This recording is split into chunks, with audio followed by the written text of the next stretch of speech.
caught my wife cheating at her writing workshop, hired a PI, got the proof, then disappeared before she even noticed. People call me Aaron Barnes, but my friends stick to AB, never Aaron. There's always that one guy, usually tipsy or just clueless, who tries to get all buddy-buddy and goes, "So Aaron, what do you do?" That's when I hit them with my usual line, "Oh, I make this awesome gadget that cops can use from like 40 feet away to spot drunk drivers." They've even started hooking it up to radars around town. That usually shuts them up. Of course, in case you haven't caught on, the gadget's not real. I just don't have a lot of patience for nonsense. Lie to me, waste my time, and you'll probably regret it. I'm not complicated, just a straightforward guy who likes his life simple. I'm an engineer for a big national company with offices all over the country. My work's satisfying, and I've got some solid friends. I'm not a heavy drinker, but yeah, I'll have a beer every now and then. If I'm being honest though, nachos are my real weakness. That's a battle I have to keep an eye on, or things could get out of hand real quick. I do my best to stay in decent shape for my age because, let's face it, it's way too easy to pack on the pounds. Back in the day, I'd go sailing any chance I got. It was my escape, my thing. But life changes. Between a wife and 2 young daughters, my priorities shifted and time got tight. Eventually, I sold the boat. It wasn't a tough decision, though. It was just one of those compromises you make for the people who really matter. I've been married to Katie for 25 years now. She's a high school teacher, and honestly, she's the rock of our family. Our daughters? They're grown up and doing their thing in college. Chloe's studying at Brown up in Rhode Island, and Diana is at Boston University. I probably couldn't swing tuition at schools like that on my own, but thankfully, both girls are hard workers and landed some amazing scholarships. We live in North Carolina, right in the Research Triangle. It's a great area, surrounded by top-notch universities and tech companies, so living and working here feels like hitting the jackpot. And don't get me started on Carolina barbecue. It's the kind of thing that'll make your mouth water just thinking about it. I'll admit, I was a little disappointed when the girls decided to go to colleges up north, but I get it. They needed to step out of their comfort zones, and that's a good thing in the long run. They're incredible, smart, funny, charming, and grounded with solid values. Of course, I worry about them every day, but I trust their judgment. Watching them grow up and start their journey toward independence meant Katie and I could finally have some time for ourselves again. I'd been looking forward to this stage for a while. With both girls off at college, I pictured us reconnecting, almost like being newlyweds again. I imagined coming home every evening to a loving wife, where we'd focus on each other without distractions. Dinners out, movie nights, maybe even rediscovering the things we used to love together. It felt like it was finally our time. But, if I'm being honest, things didn't pan out exactly how I'd imagined. That first year with an empty nest brought some unexpected changes. Katie started to shift in ways I hadn't anticipated. At first, I thought it was just her embracing this new phase of life, flourishing now that the kids weren't around. The changes were subtle at first, but over time, they became harder to ignore.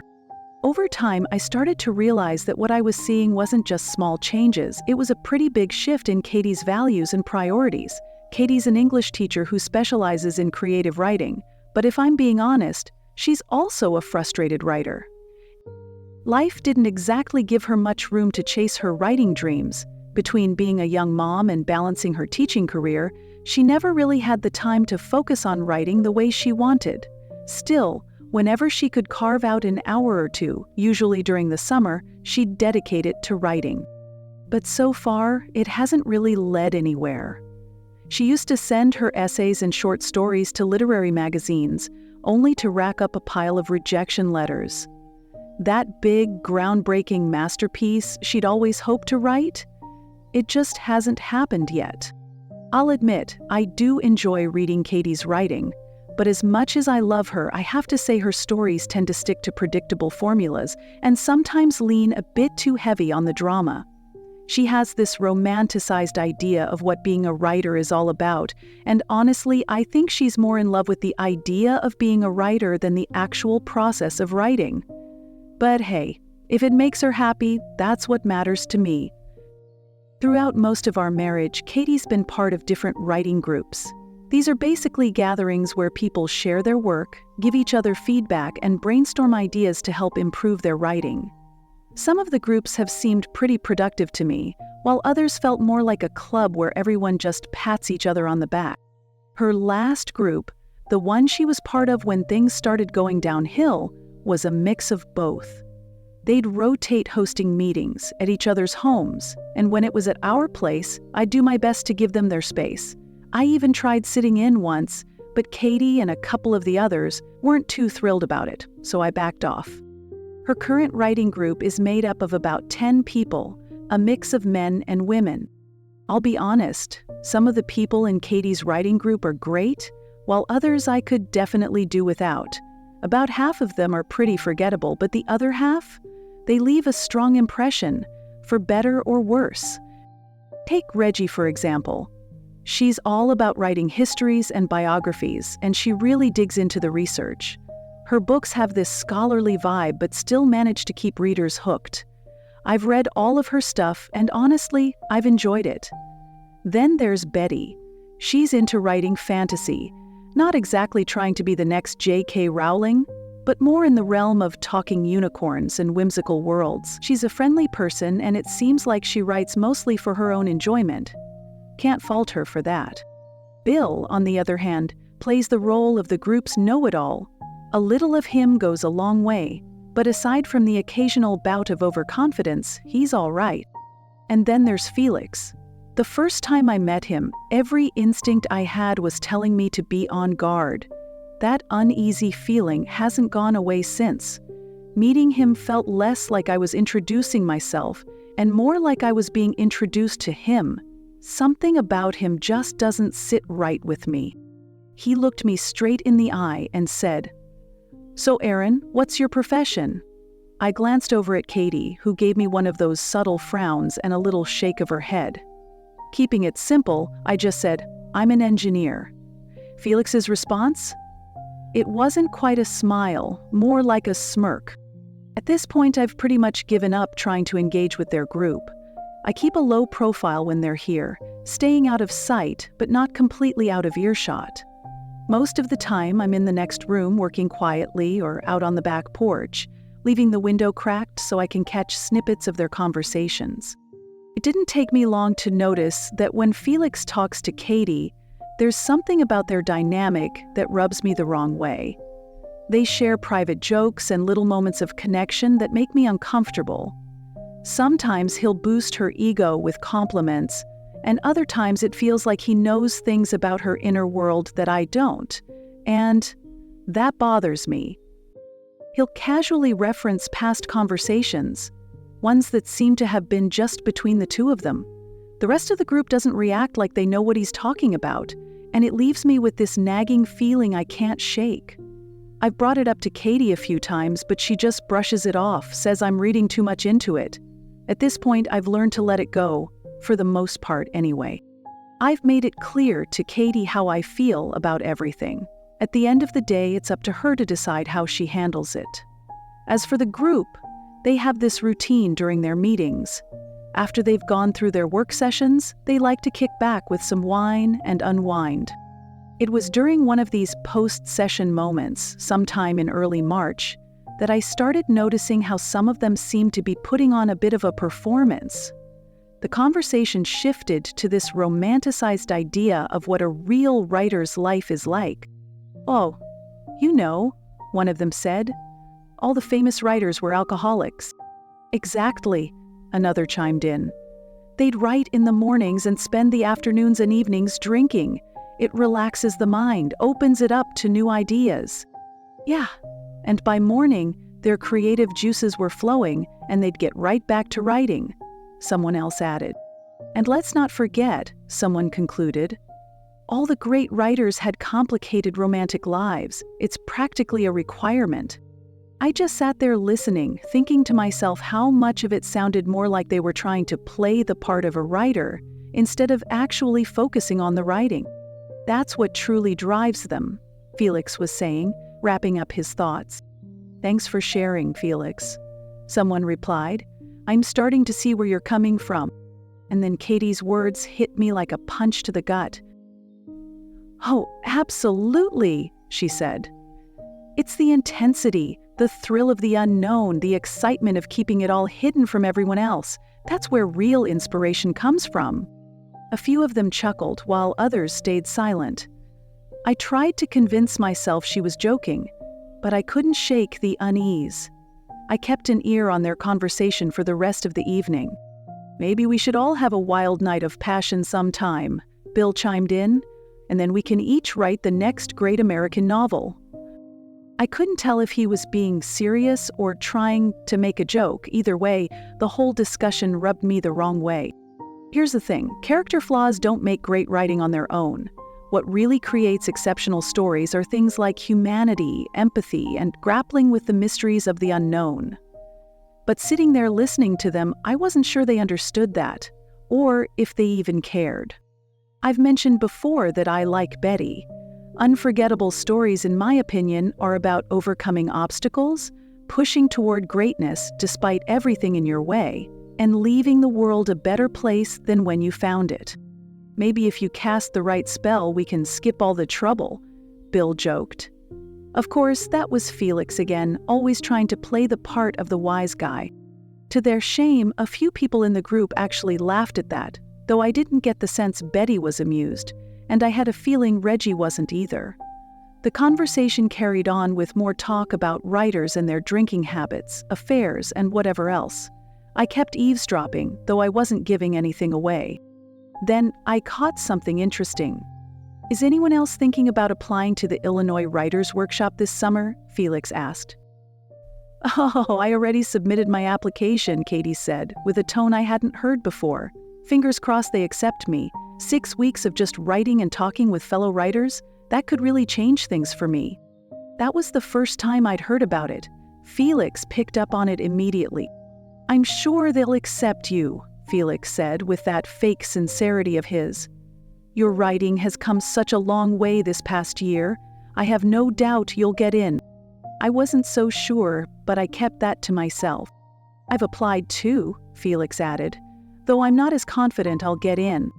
My internal radar for nonsense was going off the charts. "Seriously, Felix, when did you become so modest?" I didn't like where this was headed, but at that point, I still loved and trusted my wife. When you've been married as long as we have, trust is everything. You don't question it, you don't wonder if your partner is up to no good. The thought doesn't even cross your mind. Marriage is a partnership, and your spouse is your other half. Katie had shown me her commitment year after year. All you really want is for them to succeed and be happy. At least, that's what you think you want. Then, later, when it all falls apart and you realize your trust was misplaced, it's like everything you believed in just shatters. As time passed, I tried to put that conversation I overheard out of my mind. Like I said before, I trusted my wife completely.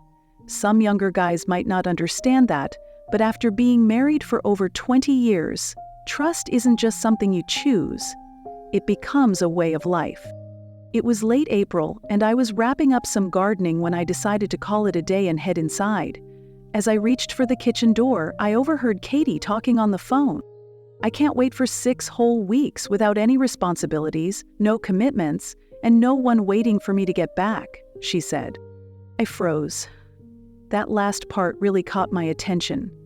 I stood there, holding my breath, trying not to make a sound. "Absolutely," she continued. "It's gonna be the most self-indulgent 6 weeks of my life. I deserve it, and so do you." I don't know what it was about the way she said it, but something didn't sit right with me. I pushed the door open and walked into the kitchen. Katie looked up, clearly startled. "Well, I've got to go. AB's here and I need to start preparing dinner," she said, quickly hanging up the phone. "Who was that?" I asked, keeping my tone casual. "Oh, just Reggie. We were talking about school wrapping up soon," she answered, like it was nothing. Like hell it was, I thought. I wanted to ask her about some of the things she'd said, especially that bit about no one waiting for me to come home. But something in me told me the truth might be hard to come by tonight. My mood shifted, but I kept it in check for the moment. Later that evening, after dinner, the other shoe dropped. "AB, you won't believe the fantastic news I got today," Katie said, practically glowing. "Remember that writer's workshop in Illinois I applied for? I got in." "Really?" I said, playing it cool. "Come on, you barely pay attention to me lately. I had no idea you even applied." To be honest, I'd already heard about that workshop. But that was only because I'd overheard her talking about it over a month ago. "I don't remember you mentioning it," I said. "Oh, I did," Katie replied, looking surprised. "I applied for this 6-week writer's workshop. It's from mid-June to late July at the University of Illinois. They have lectures from their professors. Plus, they bring in accomplished writers for seminars and discussion groups. Then there's a ton of writing to do. It's an amazing opportunity, and I got in." "That sounds wonderful, honey," I said, trying to keep it light.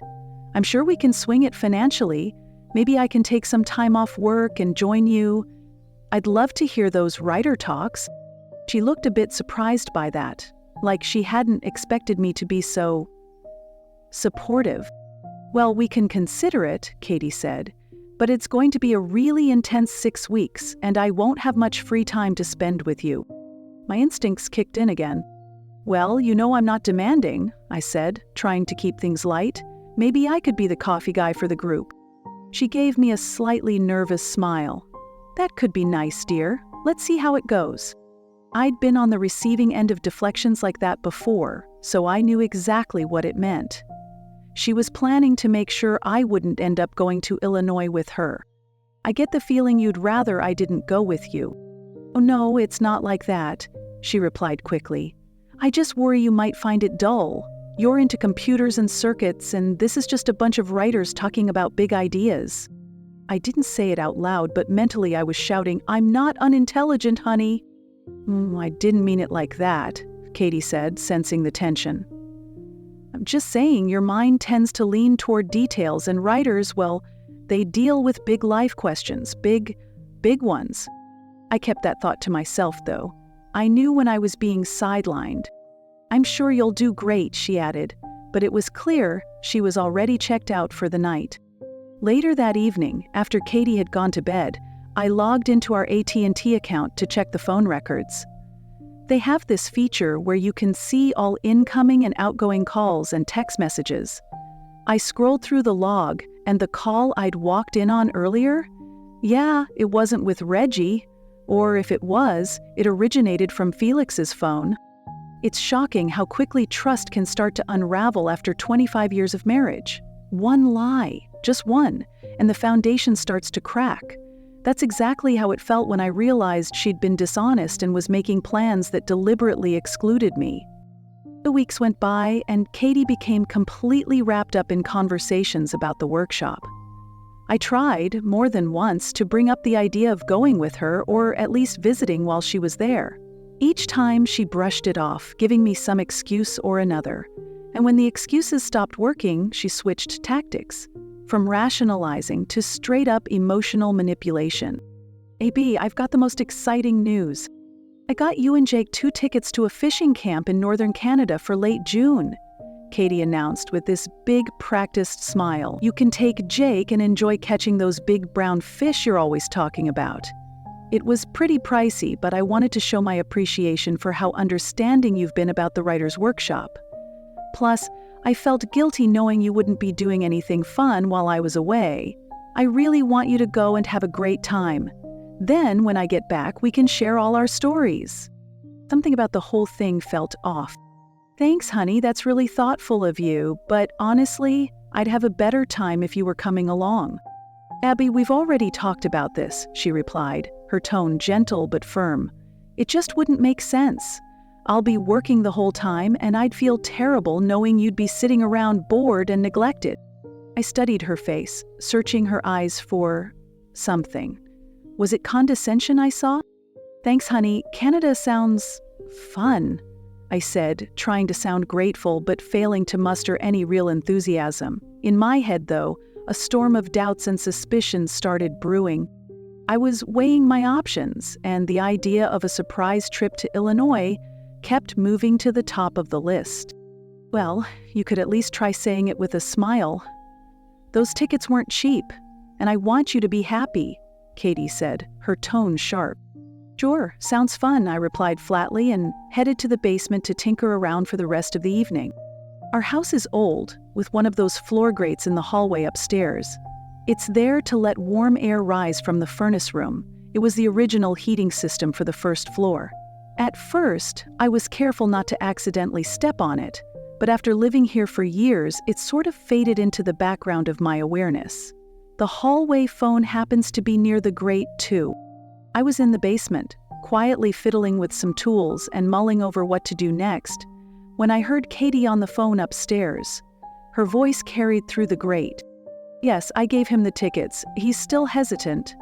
I don't know, I keep telling him he won't enjoy it. She paused. Oh, I can't just flat out tell him not to come. I know. I want that too. But I also want to stay married afterward. Another pause, her tone softer now. I just need him to give me some space to enjoy myself for a few weeks. I deserve it, I've earned it. Yes, I want those weeks with you too. All right, let's wait and see. I think he'll come around eventually. There was a longer silence, then, okay baby, I miss you too. Write something great for me tonight. The line clicked and that was it. Down in the basement, I stood, frozen. My chest felt heavy, like a lump had formed in my throat and wouldn't go away. I'm not an idiot. I know what infidelity sounds like. Whether Katie was already involved in something or just toying with the idea, it didn't matter. Either way, she had a lot of explaining to do. It took me about 20 minutes to gather my thoughts, but I knew one thing for sure. For now, I had to play it cool. I had to become the kind of liar I've always despised, at least temporarily. I needed to keep my intentions under wraps until I figured out my next move. I called upstairs, doing my best to sound normal, affectionate even. Katie, I'm heading over to see Jake and give him the good news. Oh, that's great, dear. Enjoy, she called back without hesitation. And just like that, I was out the basement door. I needed to clear my head, and saying I was going to visit Jake gave me the perfect excuse. Truthfully, I didn't even know if I'd tell him the whole story, but I needed some distance to think. Jake and I had been best friends since we were kids, and if there was anyone I could trust to give it to me straight, it was him. When I got there, I didn't waste time beating around the bush. I laid it all out for him. Katie's sudden enthusiasm about me staying home, the phone call, and the way she was calling someone baby who clearly wasn't me. You've got to be kidding me, Jake said, leaning back in his chair, his expression a mix of disbelief and anger. No way, I don't buy it. Katie? She'd never betray you, AB. Well, she's sure doing everything she can to make sure I don't go anywhere near that workshop, I replied. And calling someone baby? Come on, man, it's not like I'm imagining this. Jake didn't say anything for a while. We just sat there in silence, the weight of it all hanging heavy between us. That's what most guys need from a buddy, just sitting there, sharing the weight of it all. You need to talk to her, AB, Jake finally said. You can't go through the next couple of months assuming the worst without knowing the truth. And what's she gonna say? I shot back. How much do you want to bet that when I check the phone records tonight, it wasn't Felix she was talking to, it wasn't Felix she called baby, and it sure as hell wasn't Felix she's making plans with?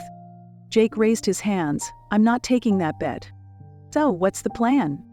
I'm gonna sit down and have an honest talk. That's what you do after 25 years together, right?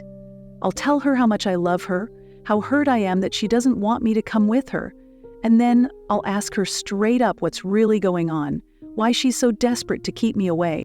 Jake nodded slowly. You think she'll tell you the truth? Not a chance, I admitted, but I'll tell her the truth, even if some of it isn't what she wants to hear. She'll know how much I love her. She'll understand that cheating on me would be the end of our marriage. Then she'll probably try to convince me I'm imagining things and tell me to go fishing. I paused for a second, letting the weight of my own words sink in. Oh, by the way, I've got 2 tickets for a fishing camp in northern Canada in late June, I added. And one of them's got your name on it.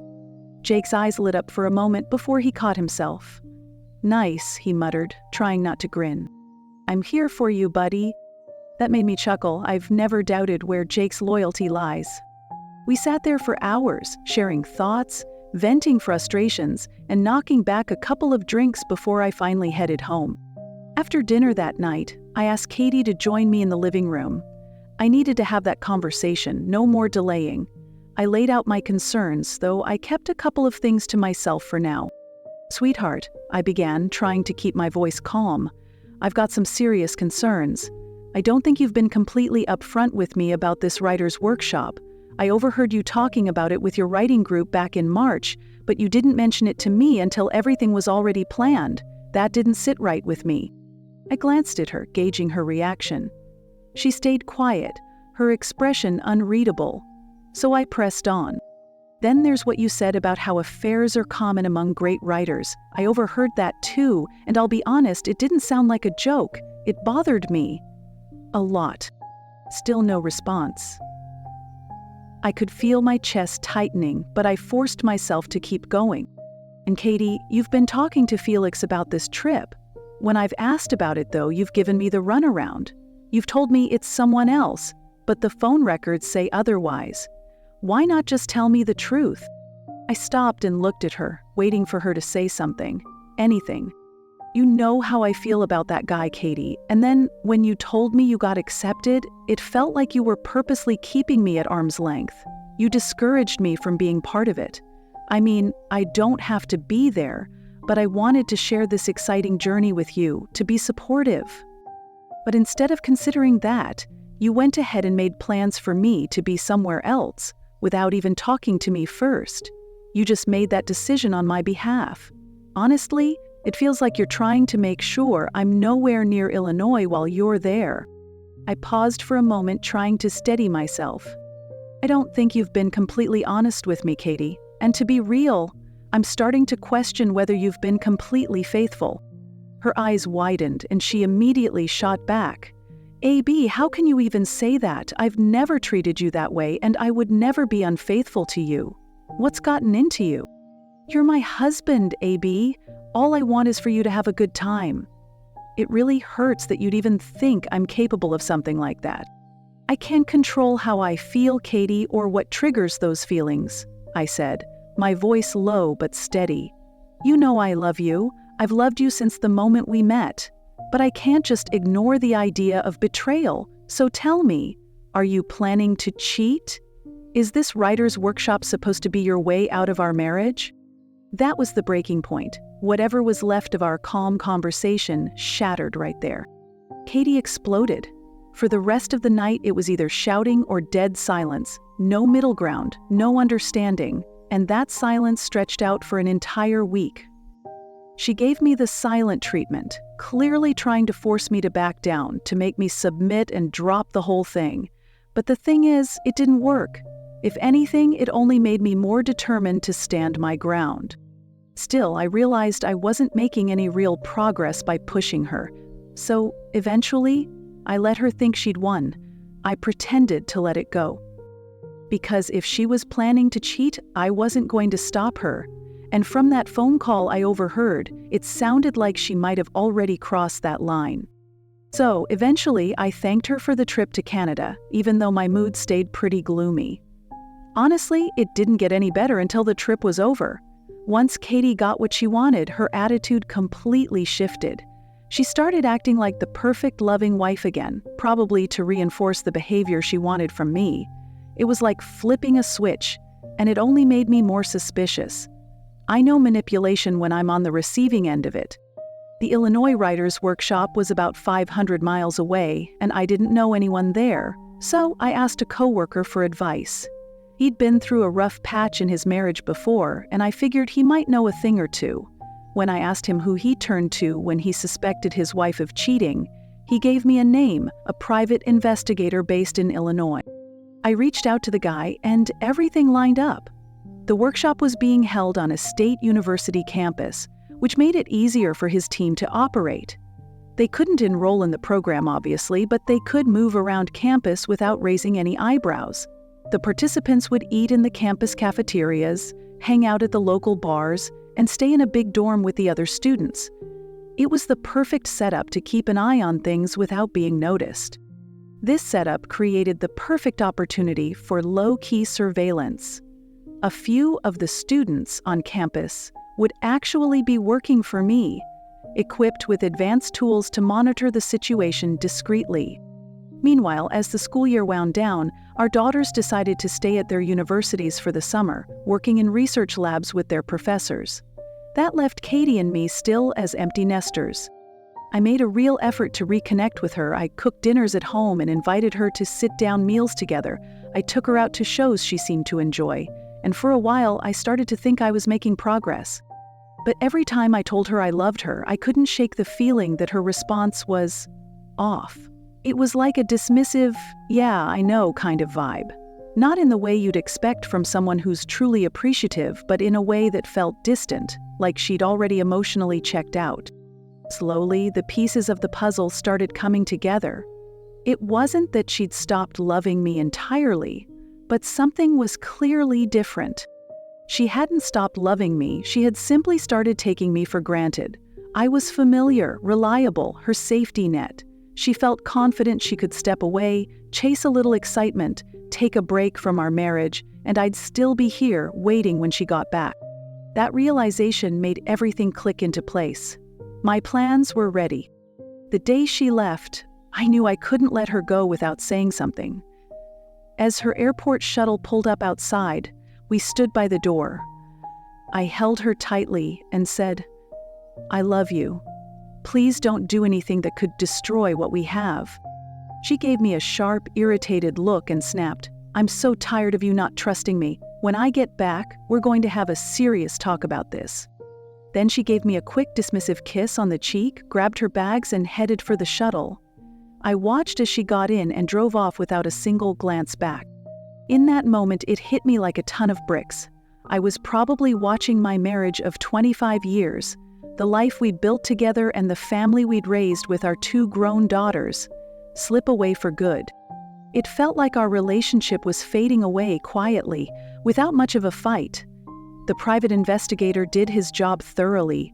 From what he reported, Katie and Felix didn't even bother hiding their actions since they were in an unfamiliar place. As soon as she arrived at the workshop, Katie apparently took off her wedding rings, likely on the plane, because they were nowhere to be seen. She openly told people she was recently divorced. From the moment they got there, she and Felix were inseparable. They acted like love-struck teenagers, constantly holding hands, staying kisses, and staying side by side wherever they went. My PI was sharp. He managed to discreetly install a small video camera in the dormitory hallway where they were staying. Technically, Katie and Felix had their own assigned rooms, but that didn't mean much. Sometimes they used hers, sometimes his, but they always spent their nights together. By this point, I already knew what was happening behind those doors. Still, my PI and his team went above and beyond to gather undeniable proof of what I'd suspected all along. One evening, just before it got dark, Katie and Felix decided to call it an early night. 2 of the investigators, blending in as college students, casually sat in the hallway and discreetly slid a tiny fisheye camera under their door. What they captured was a 20-minute video of Felix in action. The video was shockingly clear, and when it was over, it was obvious he hadn't bothered with protection. That was it for me. My decision was final. I was done. Whatever else the team uncovered after that point was just icing on the cake, more proof to justify what I already knew. Our marriage was over. My PI kept me updated regularly, but after that first week, there was no doubt about her path or mine. I spent those early days of her workshop preparing for what was to come. My plan was simple. I'd make myself disappear. When she came back, I wouldn't be there. No arguments, no ultimatums, no drawn-out conversations, no chances for her to explain, justify, or beg. Just a clean break. Divorce. Our marriage was dead. Love doesn't just vanish overnight, but love without trust, that's no love at all. And a future? There's no future with a wife who cheats. Some might say my response was weak. They'd argue she deserved harsher consequences, public humiliation, financial ruin, or even some sort of physical punishment. But let's be real, the law wouldn't let me go down that road, and honestly, I wasn't about to destroy my own life just to get back at my unfaithful wife and her lover. My revenge was simple. I was going to take away the one thing she always depended on, me. I had been her rock, the person who supported her, comforted her, pushed her forward, and kept her steady. Now, I was removing myself from her life completely. Felix wasn't a long-term solution for her. He wasn't the kind of man who could provide her with the stability and love she needed. And when reality set in, where would she go? What kind of love and emotional security could a divorced 50-year-old mother expect to find after burning the bridges she had? But honestly, that wasn't my problem anymore. Every few days, my PI sent over more pictures, videos, and proof of her betrayal. Each report was a punch to the gut. The photos and videos were tough to look at, but the audio recordings? They were the worst. Hearing her talk about me with him, laughing, mocking, it cut deeper than anything else.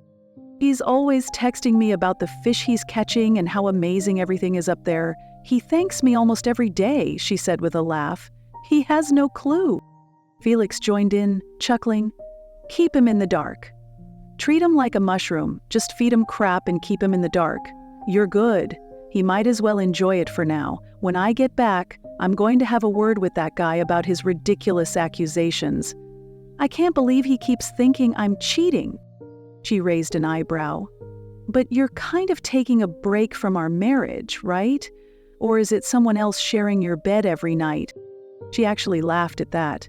Maybe he's got a point, but I'm not putting up with it. I'm a writer, damn it, and he's just holding me back with all his tech talk, his circuits, his computer jargon, all those little doohickeys. What does he know about real ideas? Later, as I mulled over the situation, I thought about all the ways I could get back at her. But honestly, none of it would really feel right as long as I was still tangled up in her life. So, I made a decision. I started pulling away, slowly but surely. Only one thing left to do now. I had a heart-to-heart with my boss, laid everything out for him. He totally got it, having been through something similar not long ago. He was understanding, and after hearing me out, he set up a transfer for me to the company office in Portland, Maine. I actually liked the idea. I already knew the team up there, great group of people, really skilled and professional. Plus, they were fun to work with. The town was charming, and the state had a lot to offer, so it seemed like a solid move. I went ahead and scheduled the movers to take half of my stuff and all my personal belongings up north. I made sure my car was ready for the trip too. Then, I consulted with a lawyer to get the divorce ball rolling. As for the money side of things, Katie had her own insurance and retirement, so I made sure to take her name off all my assets and made my daughter the beneficiary. I signed a quitclaim for the house, giving it to her in exchange for no alimony. She'd keep her car, but I told her she'd need to deal with her own insurance. As for the bank accounts and credit cards, I planned to sort those out closer to the end, keeping my cards close to my chest for now. From that point on, I focused on sticking to my decision. I tried calling her once to check in on how the workshop was going and, to let her know I still cared. Honestly, I figured hearing her excuses would just solidify that I was doing the right thing. She didn't disappoint. In under 2 minutes, she picked up all cheerful, told me she loved me, and then rushed off to dinner. My private investigator later told me that Felix was right there with her, exchanging looks and making fun of me. That was all the confirmation I needed. It hit me that she was treating everything like a joke, which only made me more certain I was on the right track. After that, I decided to just text her instead of calling. I wasn't sure I could keep it together over the phone. I'd keep her updated on how the fishing trips were going, but in reality, I sent Jake and his wife on those outings. They had a blast, and Jake made a smart move bringing his spouse along. I did stop by to say goodbye before I left, and they promised they'd come visit me once her 6-week workshop wrapped up. As the end of her workshop approached, I started wrapping up my own tasks. A friend of mine, a real estate agent, gave me a for sale sign to put in the yard. Now, I couldn't actually sell the house without her permission, especially since I'd already transferred ownership to her, but she didn't know that little detail. When she got back, the sign would be the first thing she'd see. I changed the locks on the house to make it feel less like home, picked a few photos from her trip, including some not-so-nice stills from the video I got under Felix's door, and put together a copy of the private investigator's report. I left everything on the dining room table, making sure she knew I had figured out what was really going on. Most of my stuff had already been moved by the movers, who were keeping it in storage until I was ready. I only took 2 suitcases, my briefcase, my laptop, and of course, my guitar. I couldn't leave my guitar behind, it was too important to me, something I wasn't about to trust anyone else with. While Felix might have been involved with my wife, my guitar was something I truly cherished. My plan was to head out the next morning, knowing she wouldn't be back until later that night. That way, I'd be long gone by the time she got home. But the night before, I had a change of heart.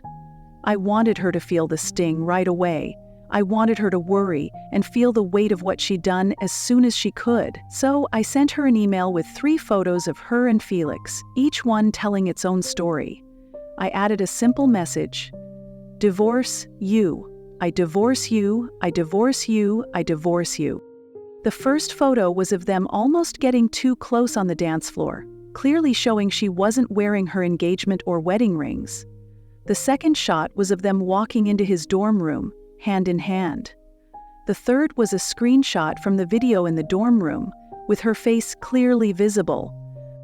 I knew she'd see those photos, and I hoped it would ruin whatever romantic moment she was having with Felix. I wanted her to feel the tension and scramble to figure out where the cameras had been hidden. Once I was done, I turned off my phone. Leaving the house, our home, the one we'd shared for so many years, was a strange mix of pain, uncertainty, and a sense of newfound freedom. It was probably the hardest, most uncertain, and yet the most liberating moment of my life, all at once. In a way, my wife was gone. I couldn't pinpoint when or exactly why, but it felt like she had died, not physically, but emotionally, and I hadn't even been the one to pull the trigger. The woman who looked like my wife felt like a stranger, someone I didn't recognize, and honestly, didn't want to try to reconnect with. I was moving forward, stepping into a new chapter, even though the road ahead was completely unknown. And while there was this deep sense of loss, there was also this quiet feeling of freedom that came with it. There was this strange feeling of freedom, like a huge weight had been lifted off my shoulders. The lies, the betrayal, the constant belittling, it all disappeared, at least for a little while. The only price I paid was that half of my life was now out of reach. It was late, but my mind wouldn't shut off, so I ended up driving for about 100 miles down some quiet highway, lost in thought, until I finally found a hotel for the night.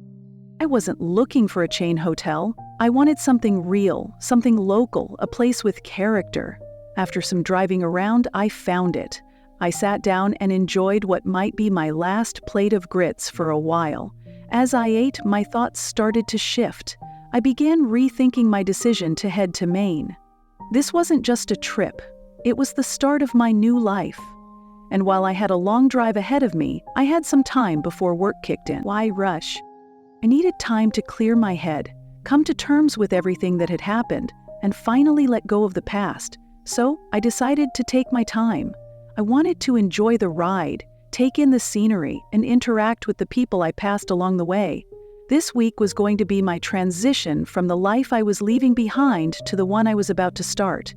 I figured I might as well pamper myself, enjoy the little things, especially the food, and cleanse myself of all the mess I was walking away from. The rest of the day was spent wandering around Williamsburg, surrounded by summer crowds. I checked out some incredible work by local artisans and craftsmen. Even though I didn't have a reservation, I managed to find a place to stay. After a light dinner and settling in for the night, my mind wandered back to my failed marriage. By that time, she was probably on her way home. I couldn't help but wonder how she'd react when she saw the "for sale" sign in the yard, or realized that her keys no longer worked on the door. The next day, I headed north, taking the back roads toward Annapolis, Maryland's capital. I passed through tiny towns and historic plantations along Virginia's rivers, places like the York, the Rappahannock, and the Pumpunky, all flowing into the Chesapeake Bay. There was this one stretch of road ahead of me, and it felt like it was leading me toward my future.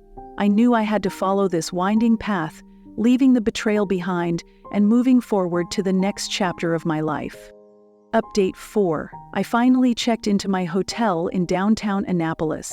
Once I was settled, I powered up my phone, just like I expected. When I finally powered up my phone, I was flooded with missed calls, emails, and texts, most of them from Katie, a few from friends. I went through all of them, even though it wasn't easy. It felt necessary, though. At first, Katie was trying to convince me that everything wasn't as bad as it seemed. Yeah, right. Those were the messages she sent from Illinois before she came home and saw the rest of the photos and read the PI's report. Meanwhile, my friends were texting me, saying Katie was reaching out to everyone, trying to find me. The funny thing was, she was looking in all the wrong places. Jake and his wife knew what was going on, but I kept the rest of the group in the dark on purpose. I figured I'd fill them in once I'd gotten settled. I knew I couldn't keep hiding forever. What really got me worried were the 2 calls from my daughters. Katie had contacted them, trying to figure out where I was. I had deliberately kept my decision to leave her a secret from them. I wanted to tell them face to face, but I couldn't let them sit there worrying, so I called them and explained everything calmly. They were upset, shocked even, struggling to believe that their mom could do something like this. To help them understand, I sent them the same pictures I'd sent Katie the night I left, along with the PI's report so they could read it for themselves.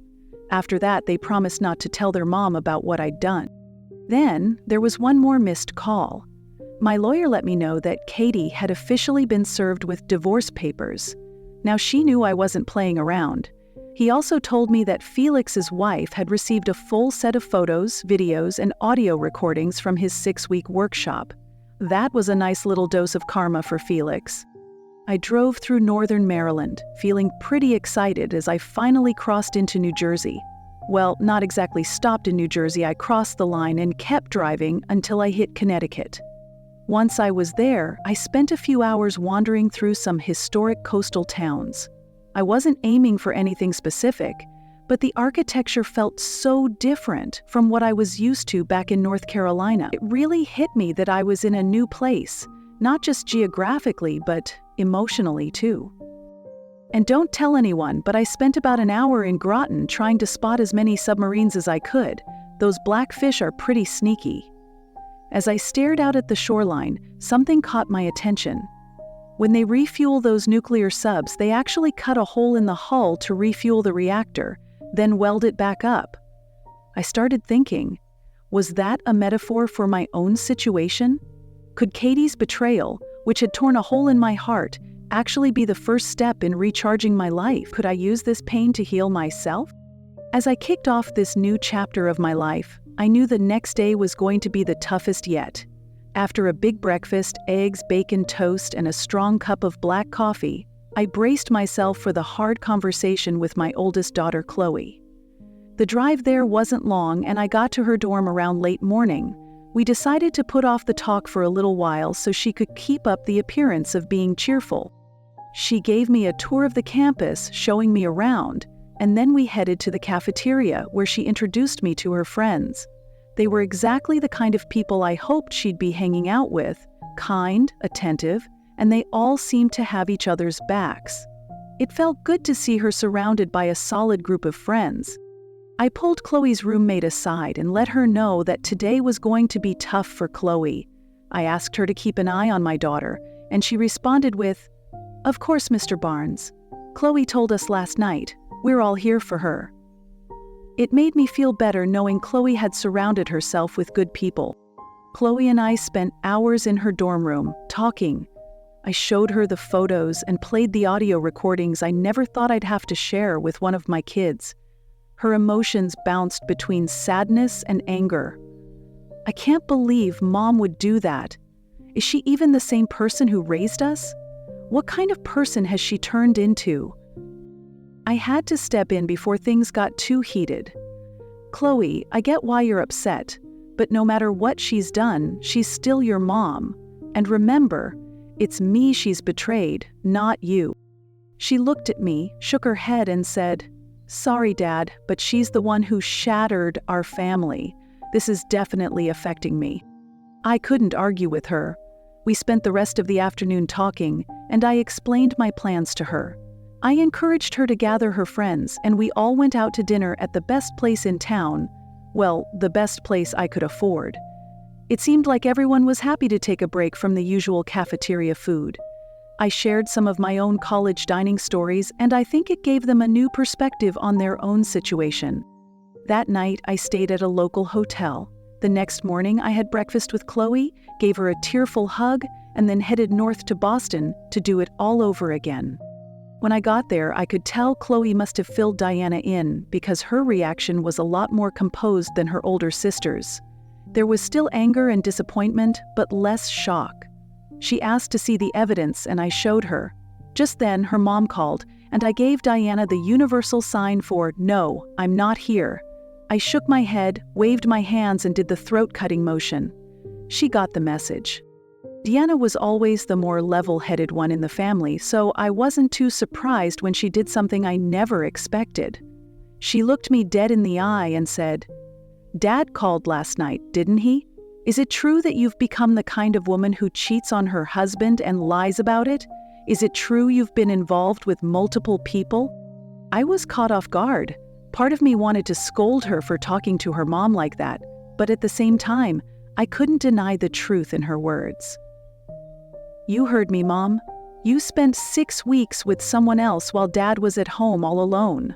Was it worth it? Was it worth losing your marriage over?" Wow, my daughter sure had a way with words. Note to self, don't get on her bad side. There wasn't much more to say after that. Diana told me that her mom was mostly in tears, trying to make excuses, but Diana wasn't having any of it. Later, I took Diana and her friends to this great Thai place called the Elephant Walk just off campus. Like her sister, Diana had chosen her friends wisely, and dinner ended up being a really nice time. On the way back to campus, one of her friends said, "Mr. Barnes, Diana told us about what you're going through. She was really upset last night, but we supported her. Maybe you could come visit again, and we'll treat you to the cafeteria." That got the whole group laughing. I responded, "Well, maybe we can find somewhere better than that." More giggles followed, and we all laughed our way back to her dorm. I found a place to stay for the night, had breakfast with Diana in the morning, and on the 7th day of my journey, I kept heading north. I left Boston behind and found myself just a couple hours south of Portland. My thoughts had shifted from my soon-to-be ex-wife to my daughters. They were growing into such strong, principled young women, and I couldn't be prouder of them. It hit me that they'd probably handle the upcoming divorce a lot better than I had expected. The real challenge that day was leaving these 2 incredible girls behind, not knowing when I'd see them again. But as it turned out, I was worrying for nothing. I wasn't quite ready to face the reality of starting this new chapter yet. So when I got to Portsmouth, New Hampshire, I decided to turn west and head toward the White Mountains. I took the Cog Railway up to the summit of Mount Washington. Standing there, looking out over the other peaks of the White Mountains and the thick green pine forests below, with the cold Arctic winds cutting through, everything felt so surreal. By early August, I finally felt like I was starting over. I was on my own, but for the first time in a long while, I was standing tall. It felt like a rebirth. I'd left behind the struggles and regrets of my old life, and now I was ready to dive into this new chapter with all its possibilities. I was on higher ground, ready to step forward into a fresh journey. Everything I had wanted was ahead of me. The next morning, I treated myself to a plate of pancakes drenched in real maple syrup. After all, I was in maple syrup country now, and I'd be here for years to come. Feeling rested and excited, I got back in my car and headed to Portland. I arrived in the mid-afternoon and decided to check in with my new boss just to let them know I had made it. I already knew about half the office staff, so I was greeted with a warm welcome as I walked in. It felt reassuring, honestly. They were the first cheerful, no-strings-attached faces I'd seen in a week. My new boss, Henry, gathered the office together for introductions, and after a quick tour of the place, we all decided on where to grab dinner. I figured we'd hit a downtown spot, but to my surprise we ended up at Henry's house, grilling steaks and enjoying all the fixings. Now I know I should have probably gone for lobster while I was in Maine, but I wasn't in any rush.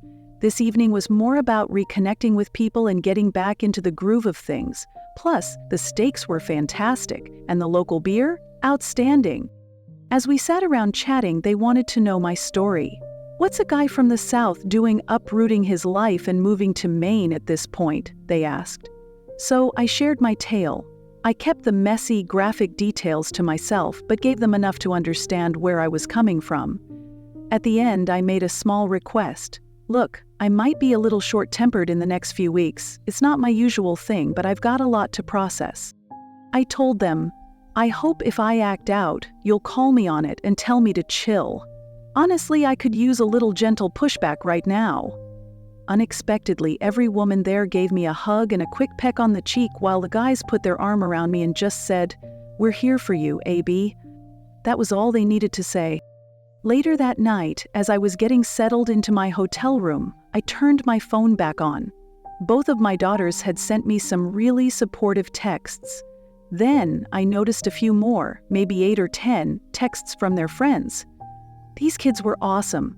They had heard about the dinner and just wanted me to know they were there for my daughters.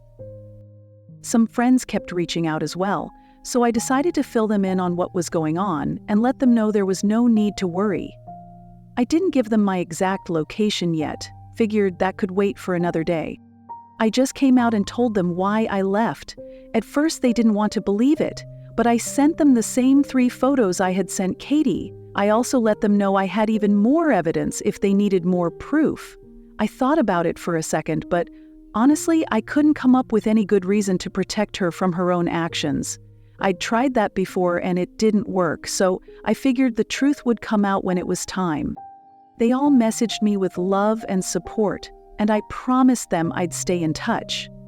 It was becoming clear that my idea of just disappearing and being a ghost wasn't realistic. Too many people cared about me, and that was a good thing. I went through the rest of the texts from Katie and listened to the missed calls. Eventually, she finally admitted to everything, though of course it came with some odd bursts of anger. Somehow she managed to twist it all around and blame me for everything that happened. Yeah, right.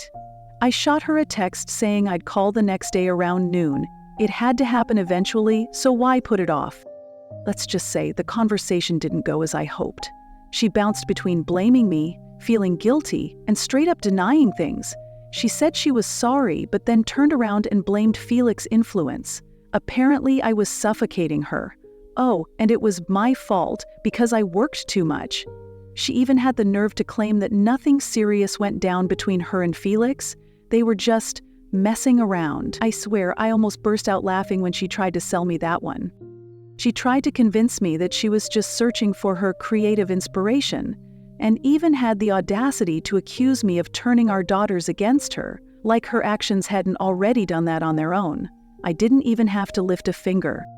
When she finally quieted down, I laid it out for her. Plain and simple, she had teamed up with Felix to betray me, shut down every effort I made to fix things, went ahead with the affair, and now she was dealing with the fallout. At that point, I couldn't care less about the why or her excuses. I hung up while she was still crying, still pleading her case. I was done with her. No going back. I knew everything I needed to, and there was no reason to listen anymore. I found a place, a small but cozy 2-bedroom apartment in an older building, just a short drive from the office. It was a fresh start. At first, I thought the apartment was just a temporary thing, mostly for the exercise and simplicity of it. I figured I'd just keep things low-key for a while, but after a bit I started to like the idea of living small. No yard work, no big responsibilities, and I realized a little coastal cottage for weekends could be a great escape. Then, I thought, why stop at a cottage? A boat could be even better. Keep it docked at the harbor, and that could be my weekend retreat. By the time I had everything figured out, it was early fall. I'd thought I was going to live alone and just keep to myself. But honestly, it's been the opposite. I actually spend more time with my daughters now than I did when I was living in Raleigh. They come up about once a month for the weekend and usually bring some friends along. Those 36 hours, the place is buzzing with life, and I almost always treat everyone to dinner. When they leave, I definitely enjoy the quiet, though I have to admit, I miss them as soon as they're gone. It's funny, a few of my friends have come to visit, and the rest plan to come by when the weather gets better. I'm living solo, but honestly, I don't feel lonely. I've made some good friends at work, and through sailing, I've joined a really great community. There are some interesting women I've met too, but I'm sticking to the straight and narrow until the divorce is finalized. Even though things are almost official, Katie still reaches out. She's never really sorry though. She keeps trying to brush it off, saying, "Everyone does it, it doesn't mean anything." But that's just it does mean something, and the lies and manipulation matter way more than she seems to realize. I thought about trying to explain it to her, but honestly, people change, and I just don't see the point anymore. The truth is, my life isn't completely separate from hers. We've got 2 daughters and a lot of mutual friends, so full detachment isn't really possible. But with 600 miles between us, I don't have to deal with that daily sting of rejection and betrayal anymore. She used to be the center of my world, until I wasn't in hers. Now, I'm building my own path and shaping my own future. There have been some unexpected positives that came out of all of this. For one, I genuinely love it here. I'm going through my first Maine winter, which is a bit of a shock to the system, but if everyone else can handle it, so can I. The early nights in this part of the world actually make staying in and gathering indoors feel cozier and more inviting. It's kind of nice in its own way.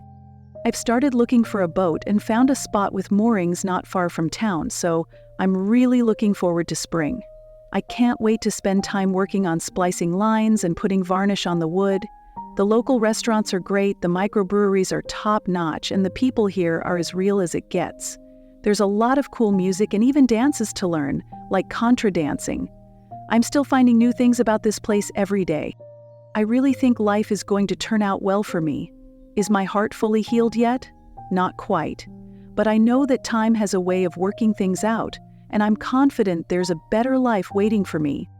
Oh, and a little side note, Felix's wife is as old-fashioned as I am. She kicked him out and divorced him. And get this, both Katie and Felix are still in the doghouse, with their lives pretty much upended.